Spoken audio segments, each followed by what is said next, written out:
Good morning. This is Father Stephen Kelly from St. John's Church, Detroit, and we're continuing our series of daily morning meditations where we generally look at one or another of the lessons that are assigned for morning or evening prayer, what is known as the daily office lectionary.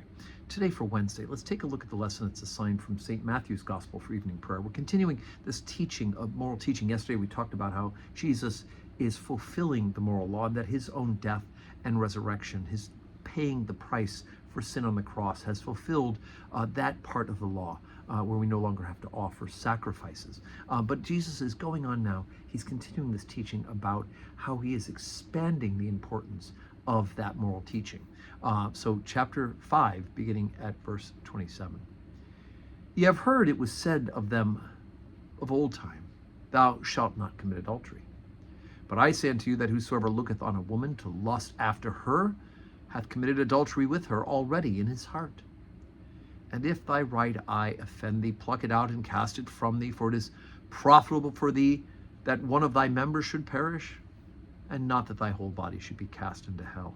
And if thy right hand offend thee, cut it off and cast it from thee, for it is profitable for thee that one of thy members should perish, and not that thy whole body should be cast into hell. It hath been said, Whosoever shall put away his wife, let him give her the writing of divorcement. But I say unto you that whosoever shall put away his wife, saving for the cause of fornication, causing her to commit adultery, and whosoever shall marry her that is divorced, committed adultery. Again, ye have heard that it hath been said of them of old time, Thou shalt not forswear thyself, but shalt perform unto the Lord thine oaths. But I say unto you, swear not at all, neither by heaven, for it is God's throne, nor by the earth, for it is footstool, neither by Jerusalem, for it is the city of the great King. Neither shalt thou swear by thy head, because thou canst not make one hair white or black. But let your communication be yea, yea, nay, nay. For whosoever is more than these cometh of evil. Okay. So here again, Jesus is expanding the law in the sense of that not just the committing of adultery is a sin, right? The actual act of adultery, but that if you are letting it and harboring it even in your heart, you're looking lustfully at people, you're already transgressing the law that Jesus wants us to have, right? Our righteousness must surpass that of the scribes and Pharisees.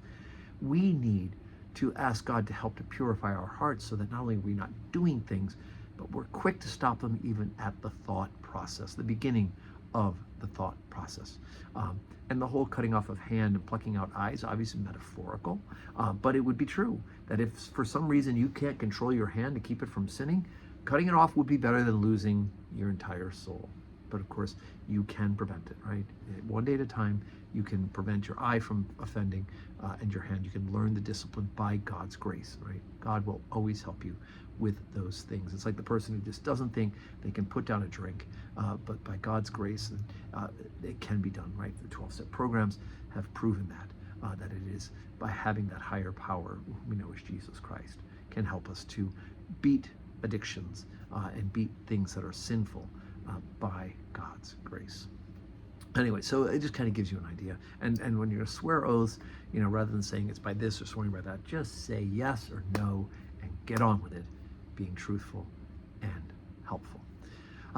So today's Wednesday. We don't have public worship today. We usually do on Wednesday, but I'm heading to the other side of the state for the day to wish my mother-in-law a happy birthday. Have a little dinner with her and the extended family. I'll be back, God willing, tonight. So let's just pray for each other, and may God grant us a wonderful Wednesday that's full of blessings.